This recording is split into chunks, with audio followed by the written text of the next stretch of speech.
Joy, flavor, and affection. Those are the three words my guest, David Schafran, uses to describe something he absolutely loves and is deeply passionate about: salsa dancing. But this episode isn't just about what salsa dancing is. It's about how David's love for it completely changed the trajectory of his life. So get ready to move, groove, and feel the rhythm with David Schafran. Welcome to Journey with Jake. This is a podcast about adventure and how through our adventures we can overcome the challenges of life that come our way. While I expect you will learn some things about different adventures, this show will entertain you. Each episode will feature a different guest or guests as they share experiences and stories from the different adventures they have been on. Not only will you be entertained, but you will also hear the failures and trials each guest faces and what they have done or are doing to overcome the hardships that come their way. My goal is to take each of us on a journey through the experiences of my guests with the hope that you'll be entertained and inspired to overcome your day-to-day challenges. After all, it's not all about the destination as it is about the journey.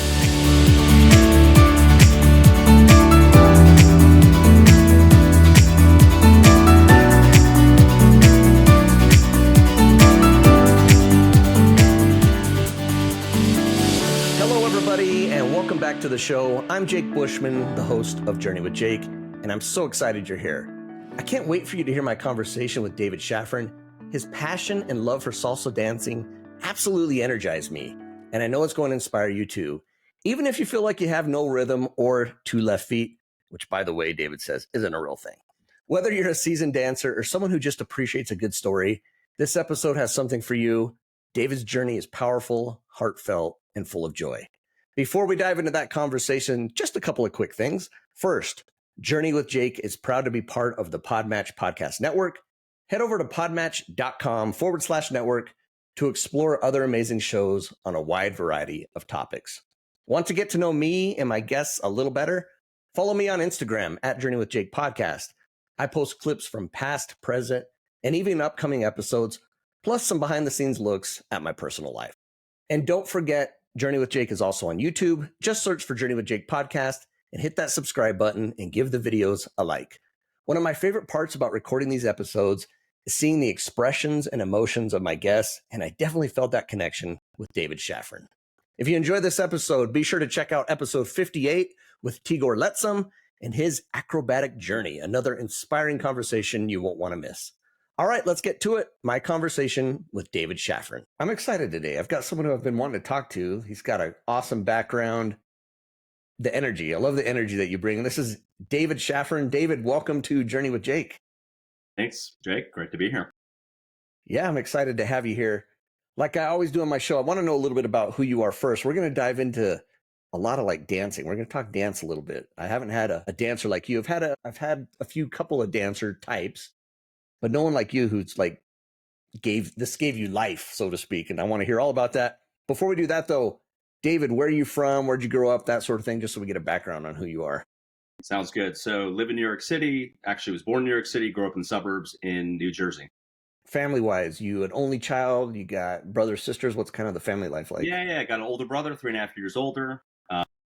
Grew up playing soccer and Little League and, public school kid, had a few different adventures going from being like kind of a punk to kind of being a stoner into, music and other such things. And then was kind of like trying to get the hell out of high school for a couple of years, just quitting and bearing it. So, I don't know. It feels like a very just Americana experience I had. We had the jocks, we had all these things, in our high school. Kevin Smith State, if you know Kevin Smith. Yeah, there you go. Yeah. So I know you ended up becoming an entrepreneur. I don't know if you become one or if you're just kind of naturally one, but I want to hear that story because I know that was a big part of who you were and what you did. I think did you end up going to the Silicon Valley to do a little startup? Kind of give us the background on what you did entrepreneur wise. Yeah, totally. Well, I'll just start saying that, when I was 26, I started my first company.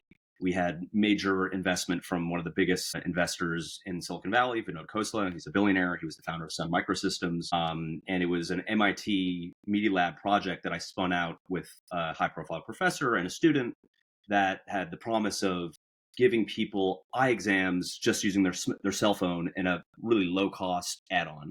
really cool technology, was meant to help a ton of people. Now, how did I end up doing that? To be honest with you, I didn't really see myself as an entrepreneur until I was like maybe in my early 20s. Before that, I was always just following my inspiration. I always just wanted to learn and experience and, live truly. Like Hmm. I didn't have like this.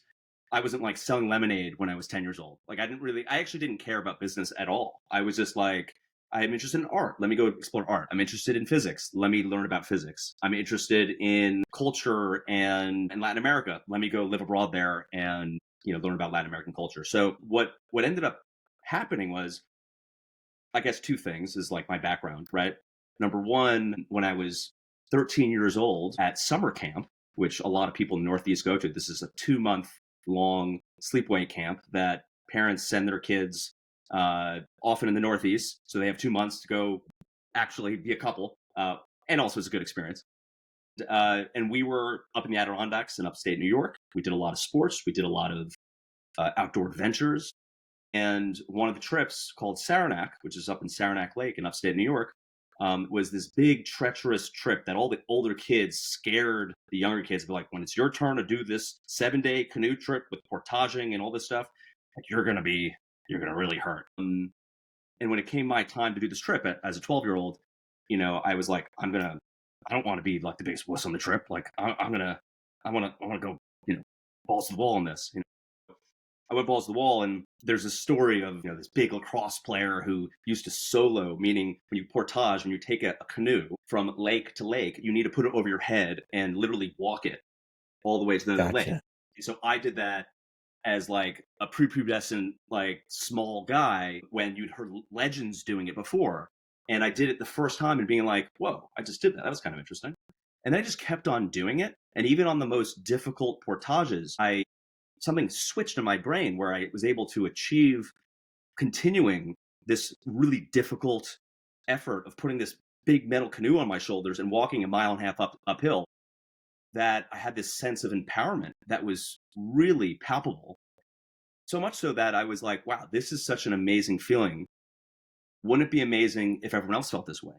And I'm just a regular person, so I bet everyone else can feel this way. That's literally what occurred to me as a 12-year-old.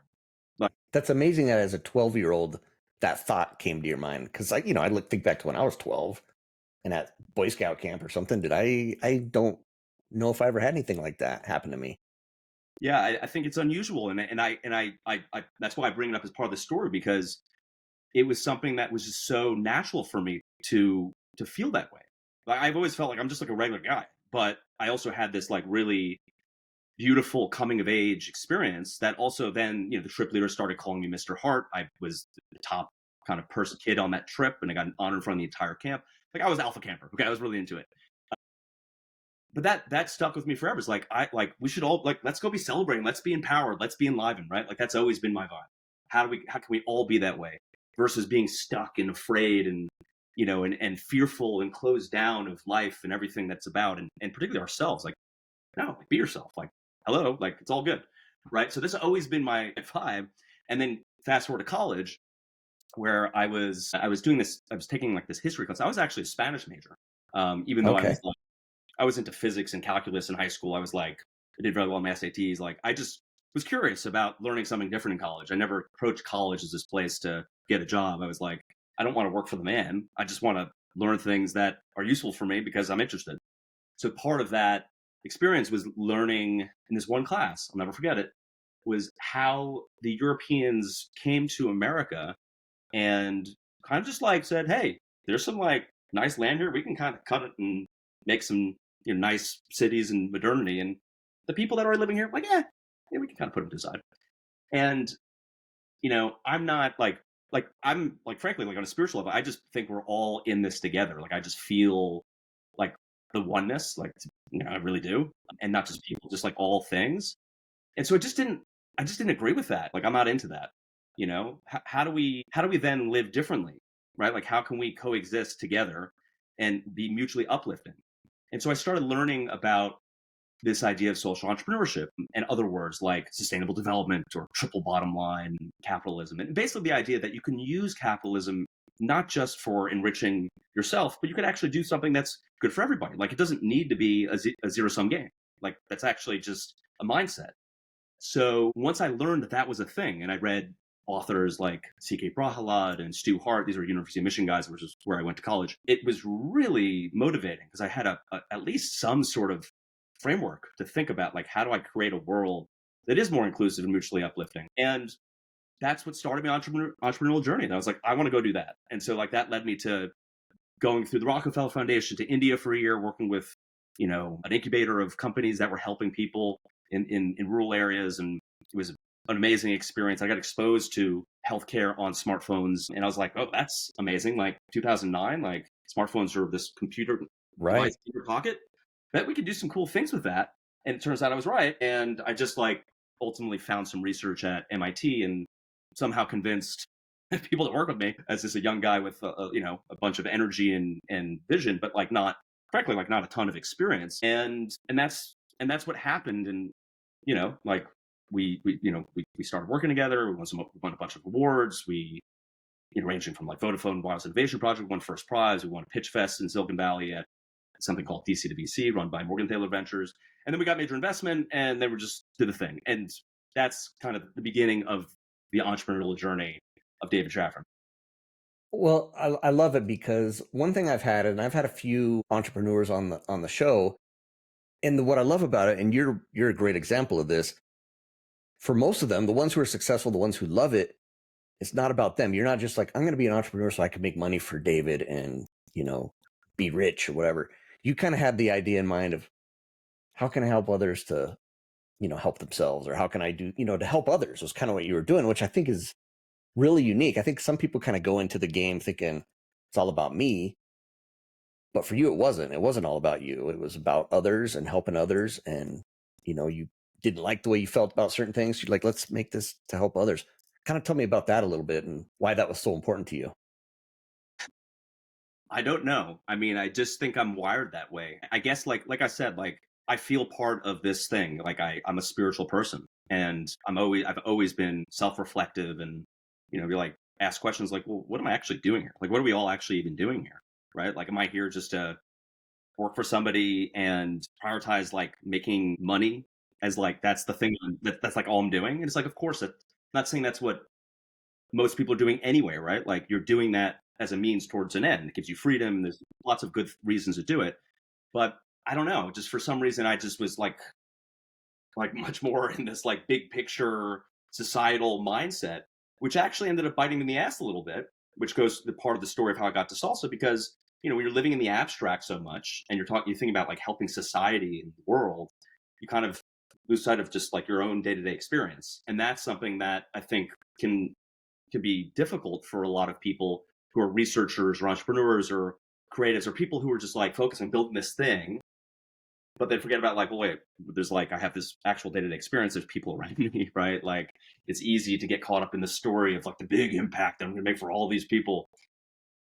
And you lose some of the interpersonal. Like something I like to say is that, sometimes people are very focused on humanity, but they're not so great on the human to human level. And sometimes it's reverse. So people are really great with humans one-on-one, but they don't care at all about society and other like humanity on a macro scale. So I was definitely in the former bucket.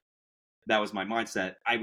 Because I did have a feeling, and to this day, of course, like I do feel that on a spiritual level, and I think that's what motivates me. Interesting. This is fascinating hearing you talk about this. So here you are, you're what you say mid-20s. You've got your company mid-20s, but then you found yourself not super happy because you were missing something. Yeah, I was missing something. I think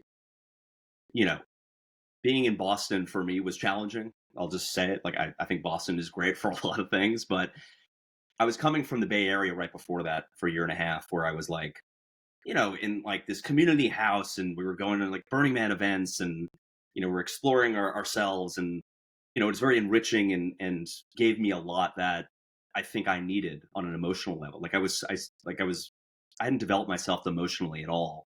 Not saying at all, but not enough. And it was happening in the Bay Area.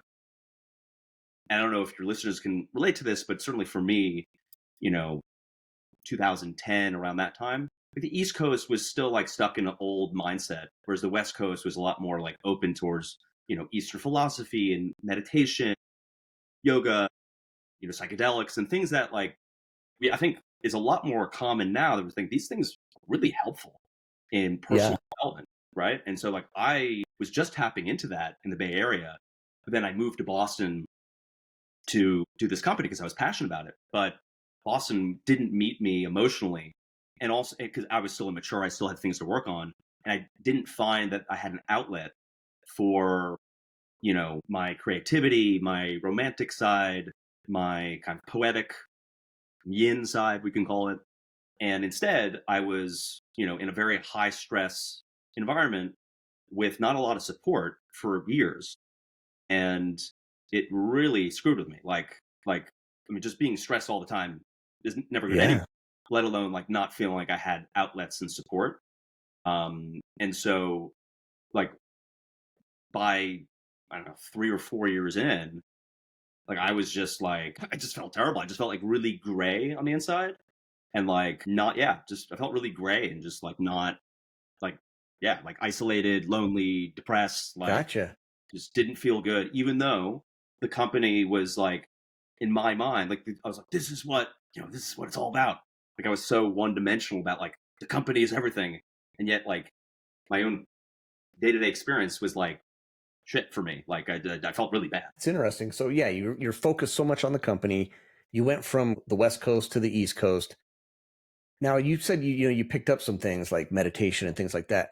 Did you try to implement any of that when you were in Boston? And did that work, or what kind of was the experience? Yeah, I did.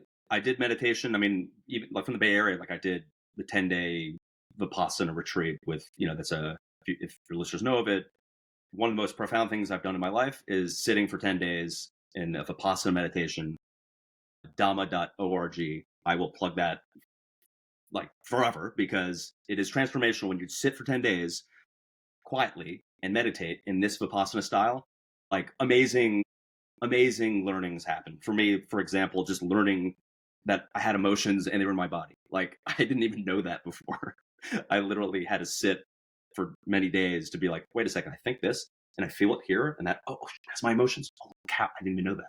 Like the hell, why are we not teaching everyone that, right? Like things like that sort. Yeah. So I took those learnings into Boston. But one thing that didn't happen in Boston, for example, I was actually my first partner dance, tango, was doing in San Francisco. I already knew that dance was like a thing on some level for me, but when I went to Boston, didn't feel the vibe. Didn't feel the vibe. If you don't feel the vibe, can't do it. Not for dance. Dance is all about emotion. I did not feel the vibes in Boston. For me to do that dance, there's something about being in a space where a music and an art form feels alive and juicy that's important to be able to practice it. Otherwise, it's hard to kind of be fully in it, right? So I didn't feel like on the interpersonal level that I was finding outlets for me to feel enlivened, even though I did have some basic I had some nice foundations with meditation, a little bit of yoga, even plant medicine. I hadn't done plant medicine yet in my life at that point. But even when I did plant medicine when I was in Boston, I wasn't feeling good. Like it didn't it didn't really give me what I needed, right? And I think like what I found was that these practices, meditation, yoga, they're very solitary on the pillow type of work. And I think they're effective for knowing yourself, for clearing issues you have that were deeply seated for many years past, right? Like I'm butchering like all the value because there's a lot of value, but the point is that there's something limited about it. That if you just did that for your wellness, that isn't going to give you the benefits of a flourishing life. Like if you just sat by yourself on a pillow, like you're not in the world. You're actually just, Right. and there's something really profound about being out in the world and connecting with people as part of your wellness practice. And I found that through dancing salsa. Dancing salsa. How? Okay, we got why salsa, why dancing salsa? How did that come about? You said you experienced it in San Francisco? Was it that first experience that was like, oh, that's it? Or was there other times like how? Yeah, how and why, I Yeah, guess. yeah. I hadn't danced salsa before I was in Boston. Not that I ever remember. Like the Bay Area was tango, so like Okay. totally different, right? Like totally different. Like tango is about passion and sincerity. Like every dance has something particular about it, right? That you can get out of practicing it. Salsa for me was just one night. A friend of mine who's a dancer was like, "Hey, you want to go to salsa dancing?" This is back in 2015. This is like at the peak of me feeling like shit. I was just like, "Yeah." I was like, "Sure." So we go, and it just struck me so quickly. This makes me feel so happy because it's so joyous and flavorful and like juicy, and I'm like, it's like a light bulb went off in my head, and I was like, "Whoa!" Like I need to remember this. Like those moments where you have this kernel of truth, Yeah. and you're like, I can't forget this. Like I'm not gonna let this go. Like I need to remember this because it was so real for me.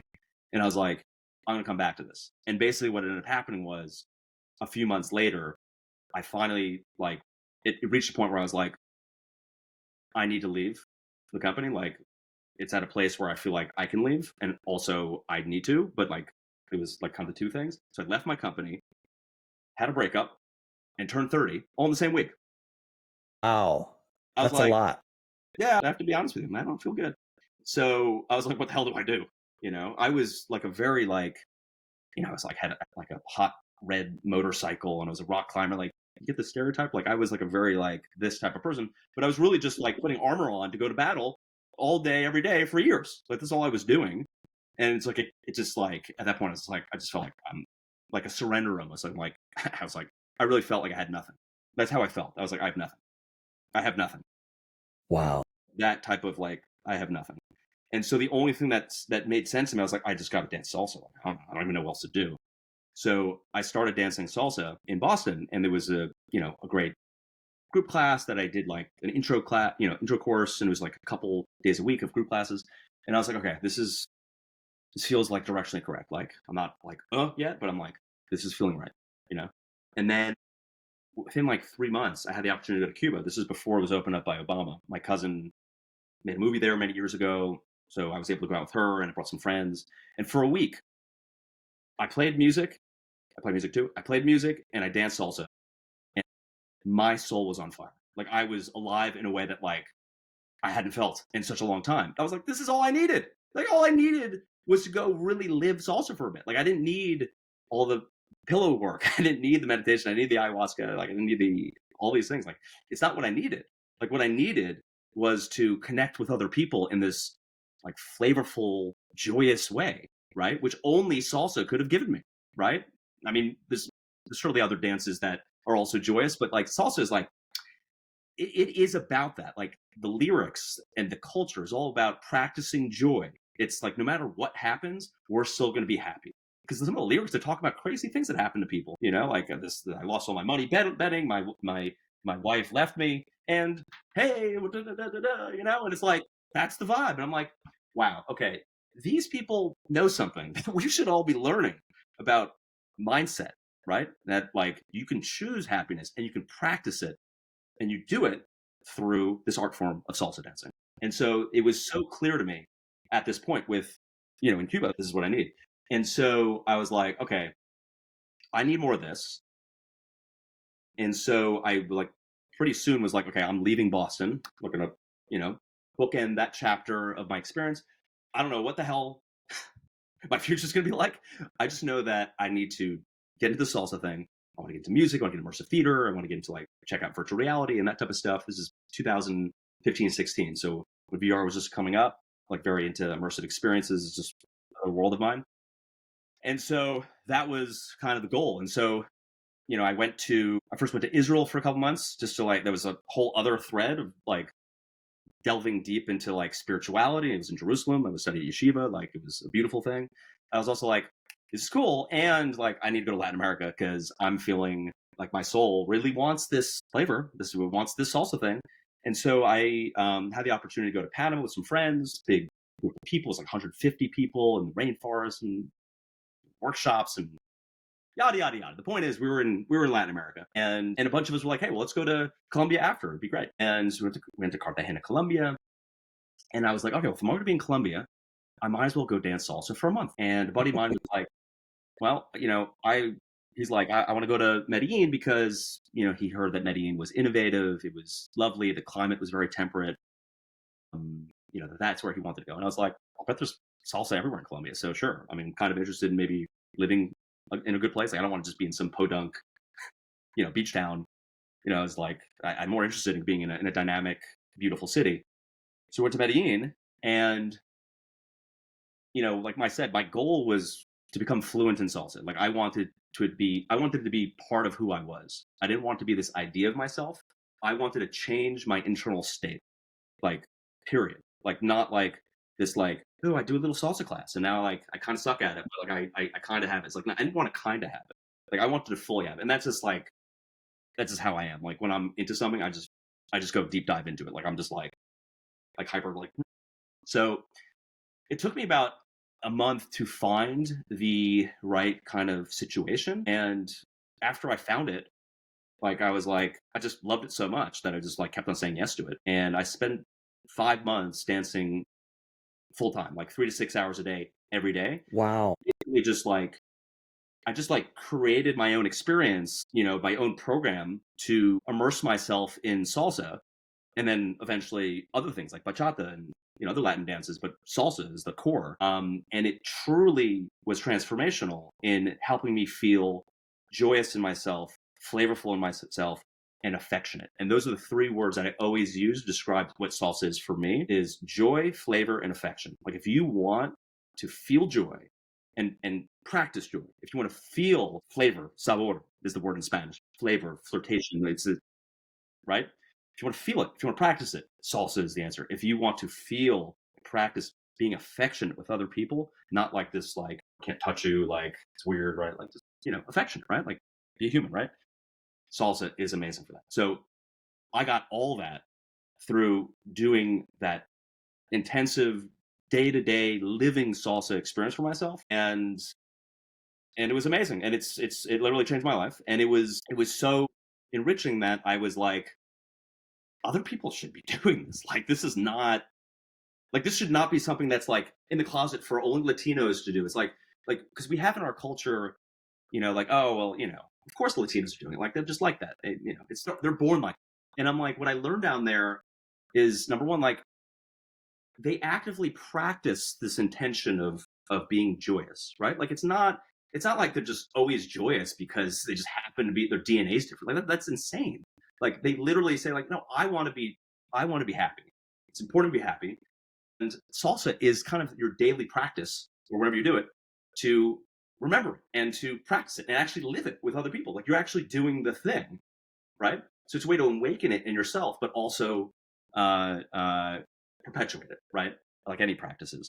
So I was like, I need to show this other people. I need to show this other people like me who are like, they say, like, oh, you're like, white dude from Jersey's like, you can't dance. Like, hell yeah, I can dance. Like, we all dance. We're humans. Like, it's part of our, it's part of just being a human being. We have bodies to move, right? Like, there's no one way of doing it. It's just the art form is the feeling of it, right? It's not being a performer to show, like, I'm doing all these moves for you to look at me. Like, that is also an art form. That's beautiful. But my whole thing with dance is, it's a feeling art first, a visual art second. So if you feel it, then that is what is important.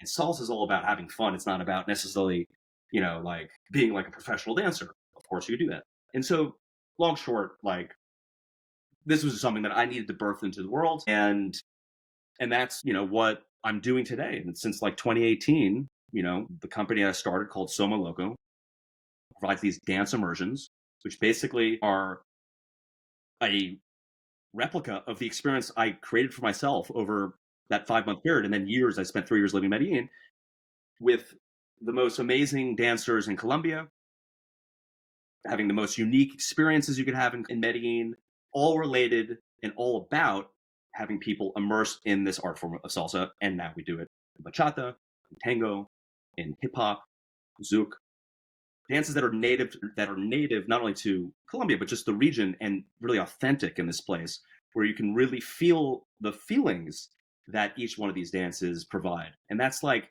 there's a profound practice when you look at these dances, like, okay, so if I want sensuality, an artistry in my life, I can do that through sensual bachata. I'm going to live it. I'm going to reprogram myself. If I want sincerity and passion, I can go do that through tango. If I want joy, flavor, and affection, I do that through salsa. So every dance has something really beautiful to teach us. If you frame it that way, and you're in an environment that is cultivating the experience where you can feel free to let go and enjoy. And so that's what we've created. And we've had now like thousands of people have come from all over the world. They come for 1 to 4 weeks to immerse themselves in this dance in this art form. And people, I mean, like people love it. Like it's like That's awesome. you know, yeah. Okay, I want to hear a little bit about that. The first thing I want to ask you though is, you started off. You said, okay, I'm going to go to Colombia for a month. You ended up. You said what? 5 months of 3 to 6 hours a day salsa dancing. And Medellin. You think anybody who watched Narcos or whatever. You think, oh, Colombia, dangerous or whatever. Tell me about the experience of being in Medellin and what that was like. I mean, every time I ever go there, the word that always comes is lovely. It's so damn lovely. That's my experience. It's so beautiful and lovely. Now, why is it beautiful and lovely? I mean, you just got to go there because you just feel it. But like right when you go out at the airport, like you're surrounded by these like beautiful, like soft mountains. Everything's so green. It's tropical. They've got beautiful flowers and there's birds everywhere.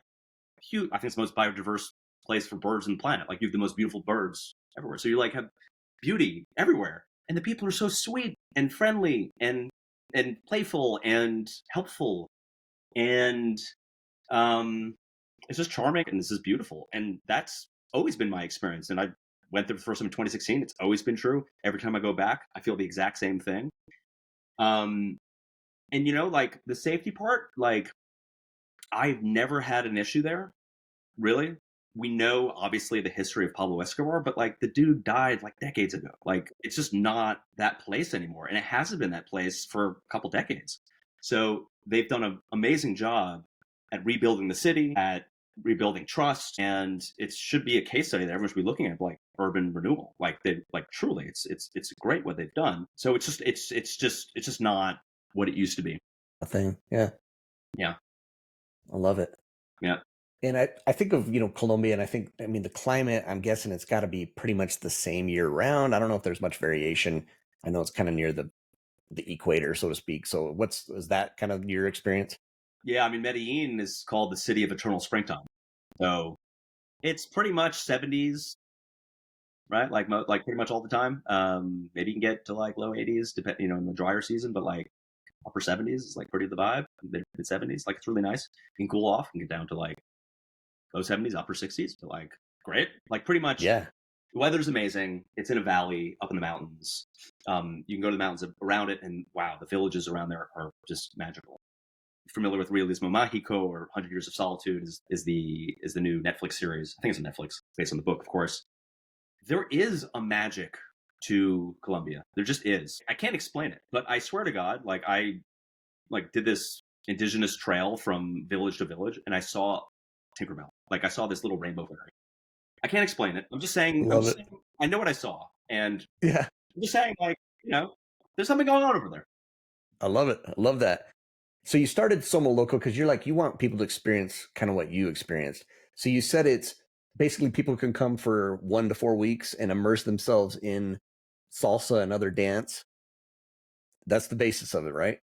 That's the basis of it. So it's very much focused on personalized one-on-one instruction. So people come in from any dance background. You could have literally zero experience and come by yourself, or you can come with a bunch of highly advanced dancers in a group, and anything in between. And we take you. And that's because the teachers we have are amazing, and we have a bunch of them, and we place people with the correct teacher based on their background, based on their level, based on their style they're wanting to learn, based on special requests of what they're trying to learn. So it's very customized to the person from a dance perspective. And so they each week have 15 hours, which is 3 hours a day, Monday through Friday, of private one-on-one classes with 2 teachers who are the same teachers throughout the week.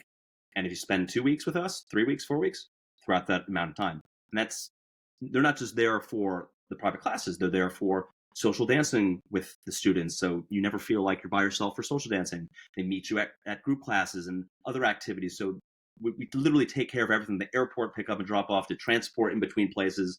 Everything is very tight, so you people can just come and feel free to let go and really like relax into the experience, because it's so important to feel it and to absorb it and to live this life of a dancer, right? Like you can come and live the life of a dancer with us in a way that you can't if you just like put your foot into some random class and then you pop your foot out and it's like, yep, I did some Right. salsa. It's like that. Like if you're into dance or you want to be into dance, like this is it. Can you share an example maybe of, and you don't have to give names or whatever, but I've imagined, because you said you have people of all, from very beginners to experienced people. I could pick, in my mind, I'm just picturing some beginner. I mean, I picture almost someone like me. I Mm-hmm. don't have experience dancing. What kind of change have you seen, whether it's 1 week or a 4 week class? What kind of change have you seen in some of these folks? Oh my God. I mean, massive. I was just recently, there was a girl from Germany. She came, she'd never done salsa before. And we'll actually probably put this video up of her soon on our Instagram. But like, I mean, just after like 3 days of doing the work with us, like she was social dancing and like feeling good with it. And it was just like, I was like, damn girl, like that's like, hell yeah. Like obviously everyone's different. So not everyone's going to have the same experience she did, but she just picked it up, right? Like it was amazing. And other people, the learning they get, I mean, it goes well even beyond just the dance. I mean, we have several people that, recently, I mean, it happens all the time. Actually, people's like, this was literally life-changing for me. Like, this is what people tell us. It's life-changing for me. Why? Because if you come from a place like I came, or for example, somebody that came out of a bad divorce recently, and we have that often. Actually, people come out of bad divorce, bad breakup, or a really like challenging job experience, that in between jobs, like people who come for those reasons versus just like I want to learn, having the space that is really loving and about you feeling connected to yourself and sharing this experience with a bunch of beautiful people. When I say beautiful people, I mean like lovely, affectionate, like caring people that we're in this together. We're just having fun. We're expressing ourselves. We're like supportive. The healing is really profound, and people feel like confident again, radiant again, enlivened, which is literally the whole point of what we're doing. I like looked at a journal entry of mine, like 2015, like when I was finishing the other company. I was like, I want to create more enlivenment for people and aliveness in people. And then like now I'm like, we're doing it. And I was like, yes, like, okay, cool. I'm glad I'm doing it, because like that's what I wanted to do. And I think we're achieving that. I really do. For you, who kind of, now you kind of run this company, and you're not there all the time, but you're there every so often. What does it do for you personally when you see these people, having these experiences and gaining so much from it? I mean, I'm just so grateful. I'm so grateful that we're able to provide that experience for them. I mean, it's important to me, right? Like if we weren't doing that, I would feel really bad. I'd be like, why am I even doing this, right? Like it's literally like, it's so not the point, right? Like I could be doing a million other things. So why this is because of those moments, that feedback we get from people who come on the trips, the videos they share with us, the experience I have when they share with me.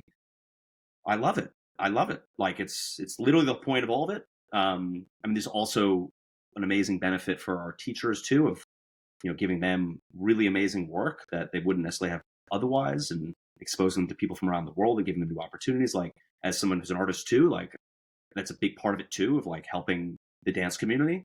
Um, and yeah, like yeah, I mean, but I think grateful is really the word, because they didn't have to trust us. They didn't have to take the leap.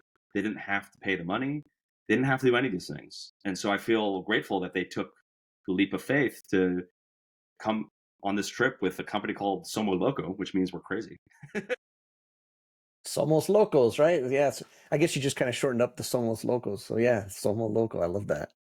Well, I guess we're all crazy, aren't we? In a way. I mean, well, that's the origin of it. I was basically, when I was living in Medellín, and was like, don't ask me why I was thinking about this, but I was like, I'm trying to synthesize what I believed at the time. And I was like, there's so much stigma about being crazy. There's so much stigma about mental health, of being, you're crazy one, right? Like, I'm like, we need to destigmatize that. And also, we're all nuts in our own way, and that's a beautiful, fun thing. So what the hell, like, so let's celebrate our individual crazy. And so Soma Loco is a planned word. So instead of Somos Locos, which is how you would say it with plural, like We're Hmm. crazy in Spanish.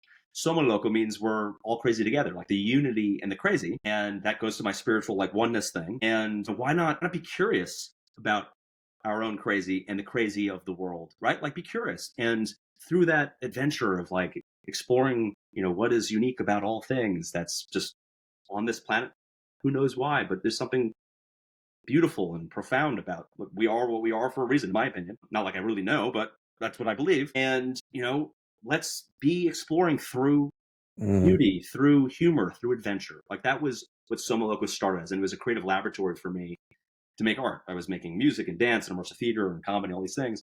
And this these immersions came out of that kind of laboratory and mindset.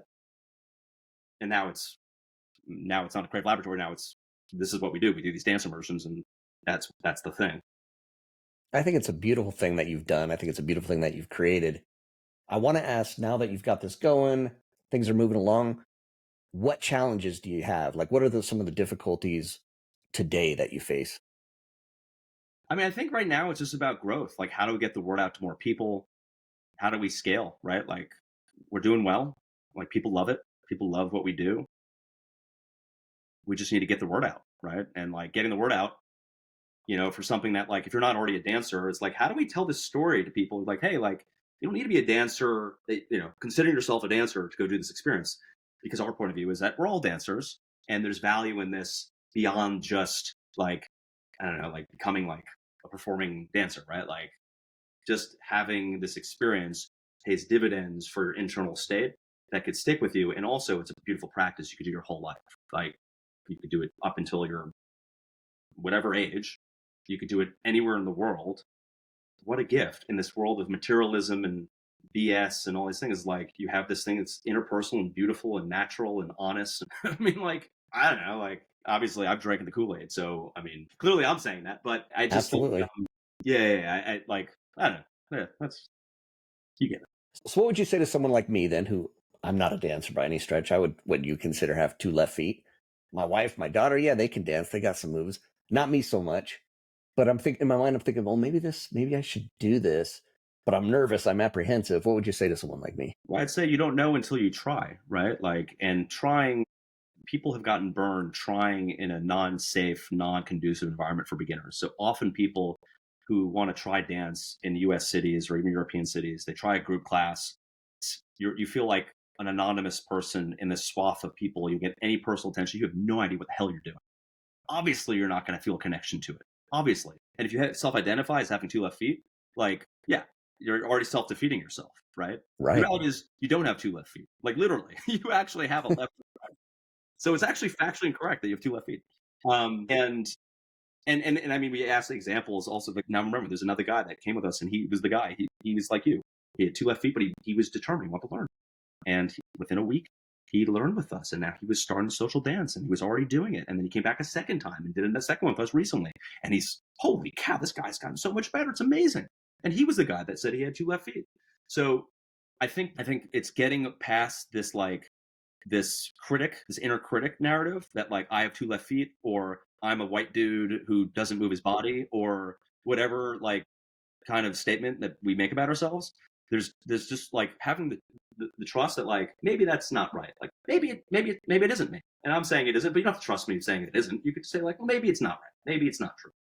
And then the second piece is finding that environment that is very conducive to meeting you where you're at as a beginner, that can be loving and patient and personalized for you to have a wonderful experience. Because without that, I think you are risking like having like this hard, like anonymous experience that can turn people off. And that happens all the time. And it's a shame because these people is like, it's like having like a bad teacher, let's say in math in middle school and you're turned off for math your rest of your life because that one teacher. Right. I mean, you didn't like math?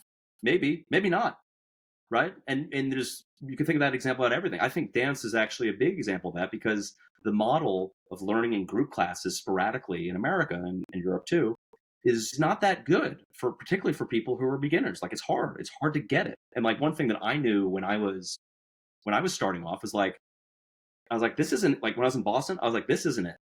Like this isn't it for me to learn it. Like I don't.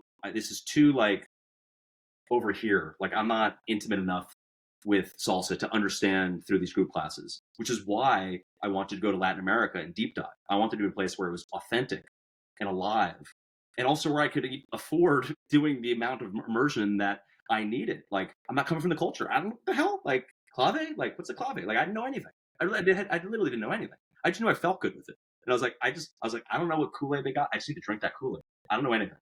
And so I went and discovered it because I so needed it that I went through the BS to figure it out.